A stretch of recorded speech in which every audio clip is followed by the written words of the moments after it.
certified general appraisers, 4,246. Temporary practice permits, 93.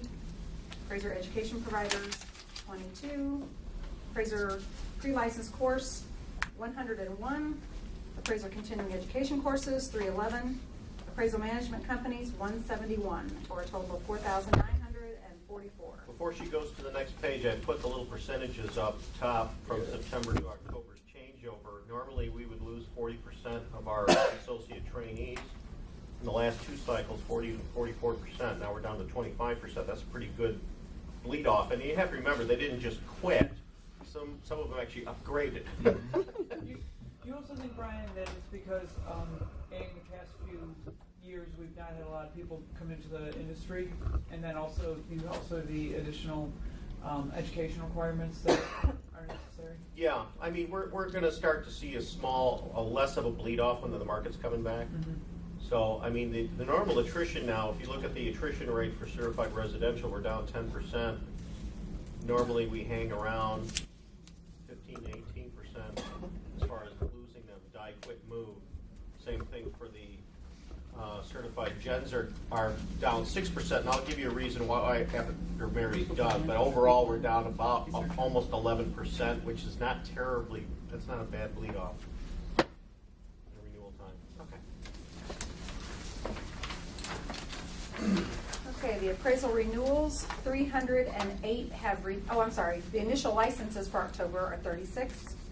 The renewals are 308 for a total of 4,246. Let's see here.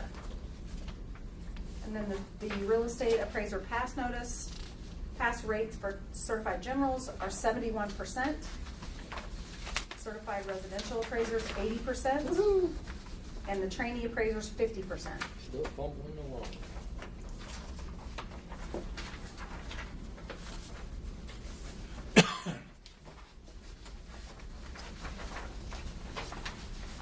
We don't have Hector today. Who's going to We be don't Hector? have Hector today. I did email him last week. He didn't give us a. He did not give us a report, so I don't know. And Dan did give us the prosecution's report. Yes, we. We do have that. If you need him to read it, we can do that, or we can have Mary read that. So, okay, good. Would you mind reading it, Marie? No, I'll read it. Thanks. Okay, the current caseload for October is 126. The activity for the month of October, refer case of prosecutions 19. Notice of preliminary hearings 8. Motion filed 0. Response reply filed 2. Notice of intent to deny 1. Notice of intent to refuse to renew 1. Formal hearing set is 1 for February 11th for James Hamilton. Order signed by the director 6. Case closed at prosecutions is 16. Informal conferences 7. Don't we have other formal hearings? Yes, I'm still just waiting for her. I'll go get him after we're done here. Thanks, I have formal hearings, December 17th, Rosenboom, have Leanne attending on December 17th. January 28th, Starkman, TJ and Maureen have signaled. February 11th, which happens to be the second Tuesday, we have a hearing that no one has signaled their intent. Well, since we have a board meeting that day. Yeah. So, yeah, that's an obvious conflict there, yes, no doubt about it. We want to spend a minute on the settlement conferences for next week? That would be your desire. That is my desire. Okay, on November 20th, which is Wednesday, we have a total of 8 conferences. There'll be 2 teams running. At the moment, all the board members have received the notice, and there's a link, which I haven't been able to get into, where all the files are. So you have access to the files. Now, for the 20th in the morning, as of now, we have Leanne attending. So we need at least another board member for the 20th in the morning. In the afternoon, 4 cases, we have Maureen and Leanne. I know we've tried as best we can to have 2 board members be present for each team. Excuse me, I don't know if that's gonna be possible this time. On the 21st, 4 cases in the morning, Leanne, Maureen, and me. In the afternoon, Leanne, Mo, and me. So, we excuse me, we certainly need some help on the 20th. Do we know which, if they're cert gen, cert res? Well, as I say, the emails that were forwarded have links to all the cases. And I tried last night. I don't know, it was just my computer, but I was unsuccessful in trying to access the first 1 or 2 that I tried. So I don't know. Have you looked at the files yet for that? No. Okay. No, I have not gotten it, but I didn't even know there was a link. Maybe in Yeah. closed session we can, because they'll have names associated with it, maybe in closed session we can find out, We can also look at the files. which are cert res, which are cert gen, so that we at least have cert gen, cert res How about members. first? How about as you carry on? I'm gonna go out. Is that okay? Yeah, it's fine. Oh, Dan's here. if you Okay. wanna- All right, your report's been given this I'm gonna see Dan. Patrick. Oh. But I think But we you might only have want to a chat report. with you. Lee, We'll go around here. Okay. you going around? Moving on, Mr. Weaver, administration. Alrighty, I've been conducting the appraiser education audit. I'm gonna pass out a blank of what I've been filling out for Thanks. the audit that I was conducting on the education courses. The ASC had made this finding that they were concerned that some of our courses may have been dated. So I went through and pulled 155 courses, anything older than 2010 that had an original begin date. Right now, I'm about a third through. I had 11 course providers that had stuff that was dated.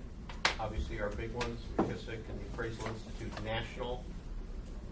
Appraisal Institute Chicago was first out of the gate. Thank you, LA. Okay, Ellen. Her stuff was approved quickly because there wasn't that many of it, and then she got it to me quickly. 2 colleges we have got their stuff through.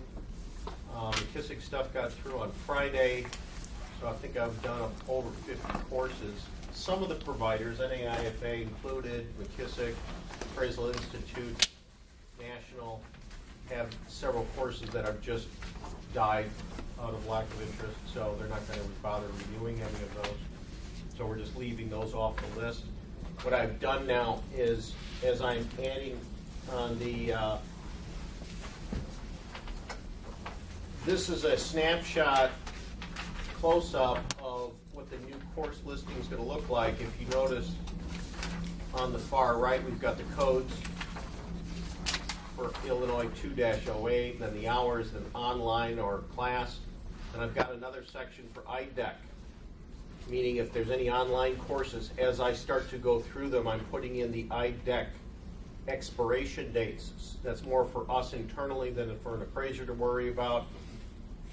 Obviously, all the classroom things don't need an IDEC certificate, but we're starting to address some of these issues with the ASC, and that'll change. And if you notice, instead of having the begin date on the next column over, I have the audited date, which means once you guys see the course and approve it, that's an audit date. And if we have to do another CE or QE audit, that'll be the new date. So the stuff I'm doing now will all have current dates to it. So the nice thing is, when you look at this, I had to throw this form together quickly to start doing this education audit. It's actually working out because it goes quickly. Much of the material is either procedural, meaning qualifying education things haven't changed in 30, 40 years, so there's no real updates to that kind of stuff. Providers have given us either the course outlines in printout or a CD or a thumb drive or something. And I'm checking on the distance courses if the IDEF certificates are current and the CDEI certificates for the instructors are current. I'm just approving it. So that's non-auditable. Well, it's auditable, but I mean, it's a quick look-see. But is that something you want the board to even touch? No, you guys don't have to worry about it. The only provider that hasn't submitted a thing is IDOT. Really? Our sister state agency has submitted nothing. How often do you have to do the audit? Every cycle? No, this was a one-time shot. I mean, once you guys see it, what we did is I changed the rules last year so that when people send in renewal information on their courses, they'll have to submit that information to the board. You guys will see it anyway, so it'll be on an autopilot renewal. You guys will be auditing stuff as it comes through. And of course, the providers, if there's any material change, providers have to tell us. Brian, Yeah.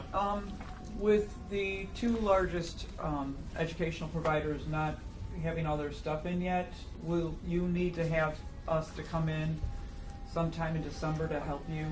No, I don't think so once they because kick in? no, but, I mean all the stuff that's in is in. It's now too late for IDOT to submit their stuff. They're the only ones out in the cold. Everyone else is submitted? Everybody else is in. McKissick's got done on Friday. I did 25 of their courses on Friday. That's maybe sitting, they may not have staff to. I don't care what their problem is. Yeah, I'm just. Believe Never me, seem I to don't. have anybody in charge, I don't so. care. I sent it to who their education person was. They never responded to it. I'm tired of playing with them. So, oopsie pudding. So they're on the outside looking in. Sad. One last thing on education stuff, or actually licensing things. There's a report I can generate out of ILS that tells us licensure method by application date. So I took a snapshot in the past year to date. So last November 12th or till today, or today, we've had 108 associate trainees try to get through exam. Cert Gens, 553s, we had 9 get through an exam. Endorsements, 62. So this accounts for the number of Cert Gens that don't quite drop as much because we're getting them in from other jurisdictions. Certified residential appraisers, 11 went through the exam process, 10 came in through endorsement. So you can take a look at how that shapes our profession here. The certified generals are always on the increase, and it's mostly an artificial increase because we're taking endorsements, yeah? How many of the endorsements that are coming through are from review appraisers who work for AMCs who are getting licensed in Illinois so they can do reviews on properties in Illinois? We don't. We You have don't no know? idea. Okay. No, we have no way to know that. Okay. One last thing on education stuff. Thank you. New forms because JCAR has approved the changes. Is that right? They're going to adopt the 2014 USPAP on time. You. We won't be approving the 2014 USPAP halfway through 2014, so that'll be cool. That was our general counsel, pushing that through a little bit.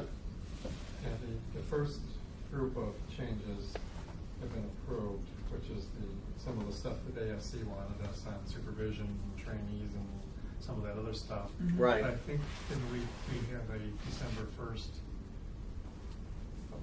effective date, I think, on those. I'll have to ask Because Denise. they haven't been published yet by the Secretary of State, but they will be probably before the month is out. And then the USPAP amendment is a separate amendment. That's going to be published by the Secretary of State on November 22nd, and that starts the public comment period on that. But we should be able to get that through fine. We don't expect there'll be any public comments on it. The rules were effective 12/1? Is what did I misunderstand? Yeah, Okay. that's what we believe it will be. Okay. We're in line, in the Secretary of State's line to have us published. So the supervisor trainee registration forms will be back again, better than ever. I'm working on the supervisor trainee course for this state, and I think we'll we'll chit-chat a little bit about the ASC's preliminary findings in closed session, because that's not a public document, so we'll chit-chat about that in closed session. Here's a sad bit of news, and there's nothing much I can do about it at the moment. I was going through the system and I found that, right now, we have, 22 course providers. We had 26 in 1993. We're back to square one with course providers. So, that's my report. All types of courses, CE and QE, or are you just saying QE? Number of course providers. At one point, we had over 60 back in the late 90s. So, Okay, under old business, we already covered that? Tim, excuse me. Yes. Do we want to spend a minute again on the informals for next week? Sure. They're all residential. All residential, and again, there's 2 teams going in the morning, and there's just Leanne on Wednesday. So we need, Someone in the morning. we need someone else. And again, it would be, there are other spots certainly available either day. So we have more than just I will check. I might one do board Wednesday member. all day. I might be able to, I'll check. Yeah, I'll send out an email when I get back. Okay.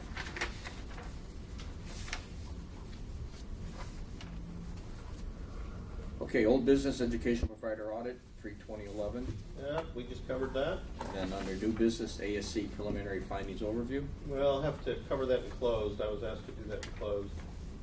Then spring legislative session. That's you.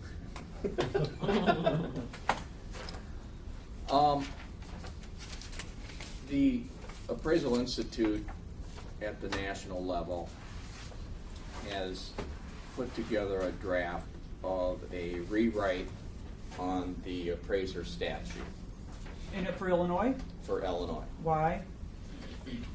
As I understand it, the Chicago chapter president had asked for some input from AI National. Pardon me? Mike Woodlocky told me he wrote that. Mike did. There was conversation at the national convention in Indianapolis. I only wanted to bring it up so that the board understood where it came from. It wasn't as though AI National just decided one day because they were bored to jump in and offer their input. I think they came in at invitation. There is a draft out there that was prepared by them, as I understand it. I don't know if they plan on hiring a lobbyist or if they plan on taking it to Springfield for the spring session. I was concerned with some of the issues in there. There was one, I think they wanted to put back in 15 appraisers. If you're 15 or more, your namesake. I think they also had a provision in there that if the AMC is owned by a bank, they would be exempt from registration. Well, that's true anyway. Is this proposal that they have made in support of the MAIs with disregard to the residential SRA faction of the membership? Sort of. Sort of As an like- SRA who read it, it looks pretty, what would be the word? Self-sided, self-serving. Self-serving, thank you. To the individuals who need the law to say this for their needs and not. So necessarily- basically, the AI National is supporting the MAIs over the SRAs in terms of our legislation? I don't I'm know. not sure if that, I don't think that was their No. emphasis, but I did think they took the, I think they took it way beyond what was needed. I mean, we thought, most of us, even at the board meeting when they came in here a couple months ago, they were gonna write an exemption that would allow their companies not to be AMCs and be what they traditionally are, which is national appraisal companies, but not owned by 100% by state certified appraisers within Illinois. But it doesn't think they took that approach. I mean, they gave it to AI National. They said, here's what I guess we're trying to do, but AI kind of then took our act and just retooled almost huge portions of the whole act. Like For the exact- sake of a small percentage of commercial appraisers. Well, actually, I think beyond even what those appraisers were looking for them to do, they just started putting in there all sorts of stuff to change our act, like to allow AMCs that are owned by national banks to be outside of our law all of a sudden. I mean, they went way beyond what they were charged with. They retooled it back to the 2009 template AI bill. right. That's really what they did. And then they, probably accidentally, but then they came out with an announcement in, I think one of their online things saying, look what we've done in Illinois, which that was not a good thing probably They came to out do, and- but they made it sound like we're doing all this in Illinois and then ICAP was sitting there going, yar? So it was very clumsily handled, I think. That came out in the Washington DC report, and I think I received a phone call from Brian one night, and the initial read on it, and I believe it was an interpretation, maybe a bridge, I'm not sure. It was pitched that it was CCAI going to lead the charge, and by the way, we're taking ICAP along with us. There's some fundamental differences. AI National is of the opinion that they interpret Dodd-Frank for residential only. They interpreted Dodd-Frank to say it only applied to those appraisers that are hired independently. Now, in Illinois, we took the position that we wanted to regulate the licensee, the appraisers, regardless of how they're paid. And then secondly, we wanted to regulate the entity that oversees the panel of appraisers. If you recall, this whole thing got started because owners of appraisal management companies were not regulated. Correct. And then they would go out and they would employ certified appraisers, and some would have the ability to twist their arms and have them do bad things. Oh, I've got an example of a national, we'll talk about it in closed, about a national company who is strong-arming an appraiser. The appraiser's from Illinois. He's a review appraiser, reviewing a property in Louisiana, and their boss is in Texas. So and again, they don't have the law has not been set up in Louisiana yet, but you've got, I was called in because can an Illinois appraiser, who's not licensed in another state, make an opinion of value, and the boss in Texas says, of course they can.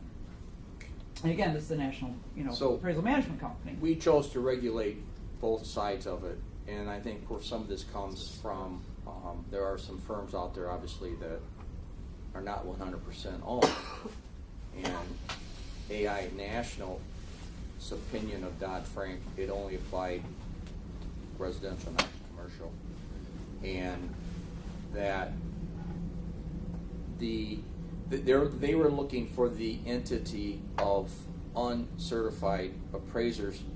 They want that exempt, and that goes against with what we were trying to do. But the main point I wanted to get across is AI at the national level interjected their thoughts at invitation. Then secondly, there was just some differences of interpretation. I think our board viewed Dodd-Frank as setting the minimum requirements for the registration regulations of AMCs. I just want everybody to be aware, because there's a lot of things floating around out there. But the main thing was AI came in at invitation, and then their view of what the Illinois state statute should be is totally different than our viewpoint, and those are some of the fundamental differences. Is it also different from ICAP's view? Well, yes, I would say that's yes. yes. And also, where were they 2 years ago when all of this was open? When we had not one, but two different 45-day comment periods that they had the opportunity to come up with these things, these ideas, or these comments, and it wasn't until a month before the law was to, not even the law, the law had already passed, the rules had already passed, and it was only a month before it was going to be enacted or brought into action. It's not good to be reactive. It's better to always be proactive. But I think the biggest things that Jim just pointed out is they're changing our laws based on ownership structure. Their laws based on how people get paid, which is, I think, a more difficult thing to regulate. And they went a little bit too far with some of the things. They've stripped out the whole AMC is your client. They want them to be an agent again. So that would disappear. Which Well, would that's then only changing our law, that's okay. But that would also ripple What the through hell? into, that they'll spill over into the appraisal law. Of course So, it will. Yeah, so, I don't know. I don't really know what's going As to an happen with AI it. member, is my dues paying for this? Uh, And do I need to go to the national meeting and really cause a stir? You would never do that. You know I would. Somebody's dues is paying for it. But, I mean, still, I mean, that. You're right. I don't think there's a problem with the We are organization paying representing for their it. members. I am but really think that pissed they about probably this, you wanna know the truth. Should have, I mean, personally, I don't have a problem with any organization, any entity out there that feels the law should be changed. I mean, that's what the whole legislative process is all about, and I'm okay with that. Again, I just wanted everybody to know that AI's involvement came at invitation. Now, their draft, whether we agree or disagree with it, that's fine. That's their opinion, and they do what they feel they need to do, and I'm okay with that as well. But it was by invitation. Yeah, Lee. I may have missed this now. Where are they with this now? They put it together and Well, I think, and what complicates things a little bit, I think, and Brian and Mark can correct me, but I think now that there's some attorneys involved in it, and I think Mark's had some communication with some attorneys, and I think it makes it very hard. And not one of us can speak as the board, because one person cannot do that. But there's a draft out there, and honestly, I don't know where their intent, what they plan on doing with it. My suspicion would be they're probably going to go to ICAP and see if ICAP wants to buy into it. I would assume they'd try to use ICAP's resources. But, ICAP represents their membership base, and a big disconnect is the membership base of ICAP is primarily house appraisers, residential people. And their interests and ambitions in life is different sometimes than the commercial guys. And I think that's where difference is at. Do the commercial guys go to the ICAP meetings? maybe some do. Yeah, at times, I suppose. I mean, As an ICAP member, have to meeting our commercial MAIs Yeah. by board and standard. So, yeah, they're there. Okay, so there is MAI representation A at the very, meetings. very, very, very solid representation. Okay. most. They're probably most true. Very yeah, active. Lee's on yeah. board. I mean, Yeah. Lee could answer that question as well. What, 18 or 19? So how many directors are there? 19, 19, and how many are AI? the majority. Yeah, majority, yeah. So- Ten. Oh, yeah. Okay. Do you have any other questions on this topic?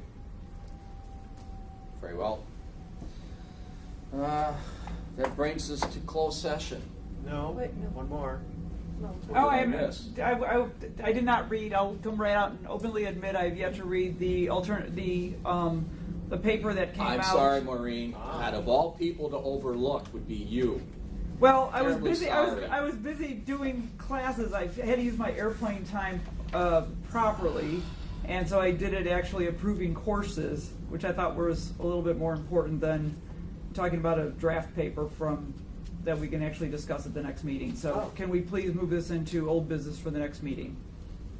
Sure. Awesome. By Thank all you. means. And can we bring up, you brought up something very good, if I could, it's not on the agenda, you brought up something last month. What did I bring up? Well, you brought up in an email, when there's a failure to respond, and we're getting the I don't remember. discipline, the motion for discipline, that when it involves an appraisal, we really should see the appraisal when the appraiser did not respond at all, because we may be looking at a situation where the appraisal is just one bad appraisal, and we're going to be consistent in the disciplines. We should have awareness of the appraisal. Do you recall that? No. Well, I thought it was a great idea. I think it's a brilliant idea. I don't know. I can't Well, believe it came sure. out of my brain. Sure. So your thinking is rather than go to the default revocation, we should then view the appraisal itself to see if it would warrant something different or more severe? Well, someone may walk away, someone may not respond, and they walk away with a a lesser discipline than if they had responded and it was one. But bad isn't the appraisal. normal default just revocation on a failure to Yeah, but I'm saying that Yeah. the appraisal may warrant Something more. more than than just revocation? Yeah, Oh yeah, we totally want to see that report. yeah. Yeah. Oh yeah, that's what I brought up. I totally remember See, now. now she remembers. So you are saying that you want to give them revocation and maybe like Shoot the fine or? Well, we need to see the report. Well, we've. Well, it's automatic revocation because the law has the mechanism built in that if they don't comply, we're just to assume that the complaint is true on face value. I mean, is that right, Mark? Correct. So there's really no reason to see. But the we've had appraisal. disciplines, of late where someone gets a $2,000 fine and a 2-year, Indefinite suspension. thank you. But they cooperated with the. Right, right. So they're getting a $2,000 fine and they're getting that. So you may have someone who has the same appraisal, but they just didn't respond, and, they don't get a fine. I don't think we're being consistent. But they're being taken out of the industry. Yeah. They're gone. I mean, Well, with revocation, when can they come back? 3 years. 3 years. And they don't have to come before the board. They have to petition though, right? Yeah, they have to- Petition. they come back before the board. But I'm just saying, why wouldn't we want to be aware of the appraisal if we're giving them a discipline? They didn't respond to it. Seems like they, could have committed a huge fraud, and we're not really looking at the product. but then you're looking beyond. Then this goes back to our age-old debate that you're looking beyond the issues in the complaint, and you're trying to do your own investigation and find more No. stuff to pile on. No, it'd be the same thing if we were doing a settlement conference. But the fact that they're not there. They're not with us. Well, they're not there by choice. They're in spirit. I mean, How I don't many, think how there's. many do we really have that try to come back in after we revoke them? Is this becoming a big problem? So if we had a board member that wanted to look at that appraisal, it probably wouldn't be an issue. No. Okay, Yeah, very good. yeah. I just don't want. I agree with that. If you guys want to do it in your free time, but I think we do a ton already for the board. Just that's be another big. Yeah, Dan Fairmark has the files, so anytime we want to look at the file, we can do that. All right, before we go into close, you have one question? I do. This was the first renewal period since we started the new law about the 6 months, the first 6 months for use pack. So I wanted to know, number one, have we started the audit yet on that? And number two, what's going to happen to those people that did not meet their use pack requirement? Is there going to be, are you going to charge them monetary, fees, or are you going? What's going to happen, Brian? I need, people are asking me. Well, we'll ask our board that. I mean, the CE audit starts this month. Okay. I was thinking it was October before, so I was like wondering when that was going to start yet. Now, we have to have it started by December 1st, but we'll start it this month. I don't think we have a matrix yet as to how we're gonna handle the discipline on We those. talked about it last month. Right, we had a discussion about being a Yep. little more, yes, we Yeah. talked about being a little more lenient because it was the first cycle and people would have fallen through the cracks. But we don't have an actual matrix yet as to what we're gonna specifically do. But if they're late, if they took their CE after June of 2012, and they took it, say, August, September, or any time during 2013, but they did take their CE, they did do their use pack, so their use pack is done, but was not done within the first 6 months. Then last month we decided that they would get an administrative warning letter that said, hey, you didn't do it, but don't do it next time, because next time then you get a discipline, and now you have an administrative warning letter in your file. And that means what? Follow through on that. AWL in your file means what? Means no fee or fine. Now, I understand, but I mean, next time then. Oh, good It's golly. a kill shot. It's kill shot. Yeah. I agree. So then you'll get your license taken away? No, No. you'll be probably fined and publicly disciplined. Publicly disciplined. Right. Your name will go onto the It's website. public then. Yeah, Okay. Right. Kiss a dub. All right. for some people. Yeah, but the reason why we did that was because, we did this last, we enacted it from the last cycle. Some people still aren't up to date on it. And so they're like, oh, I didn't know. And so you have a lot of juggling in July, August, September when people didn't realize that they had to take it within the first 6 months. That's why we're giving them this, this option Okay. versus, signing, versus those who sign their license that says, I did all my CE, the way I was supposed to do my CE, check the box, sign it, pay their fee, and then they didn't do their CE. I mean, if you haven't done your CE when you say you've done it, guess what? That's not cool. And so then that goes into a different category. Right, of course, if they didn't take it at all and just thought, I'm just not gonna take it, we're not gonna give them a warning letter. So July 1st, if you wake up and realize you didn't do it, you better scurry out and take it as soon as you can take it. Yeah. that's Well, you mean what- next year? No, immediately. I mean, if you've already missed the 7/1 deadline, From last But year. last year's too Yes. late. Yeah, but, you're but renewing. if you're going into the first 6 months of this year and you don't take it, because we have to have it by 6:30. Right. Okay? If that person misses it by a day and runs out and takes it, is that person No, because we said it would be, that's for the last cycle, but this cycle, it then goes in, it becomes a discipline then, this cycle. So there's no forgiveness this year? No forgiveness this 2014. cycle. We have forgiveness for last cycle, but no Okay. forgiveness this cycle. Right. Okay. So people have got to take their CE in the first 6 months. And the audit will just be the audit as normal. We're not doing a special 6-month, you didn't do an audit. Okay, so it's just if they get caught then, basically. Now, there is one little thing that's could be rare, but you have somebody who becomes a trainee on June 28th, and the law kind of gives them 2 days to get it done. No. Yeah, it does. No, they've got their- No, they've got that's their- not right. Law It says, says, after June 30th. no. The law says, once you've been issued a license, you've got 6 months from that date. Right. 180 days. That's 180 days. yeah. Okay, now let's read it again. I thought it didn't give that. No, leniency there's a to those window. people in the first. No, I they've know got- there's a window. Yeah. Once you It's get a- past June it's a 30th, 6-month you become window. licensed. No, it's Right. it's a window for them.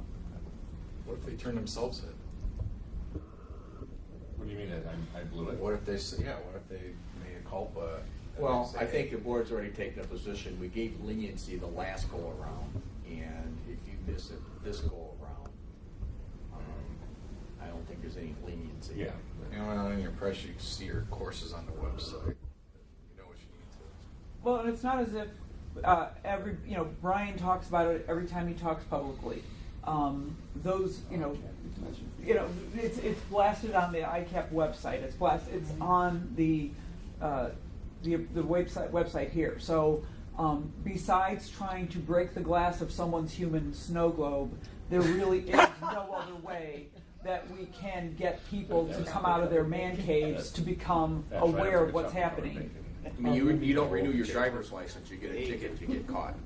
Like chocolate covered bacon. Mark?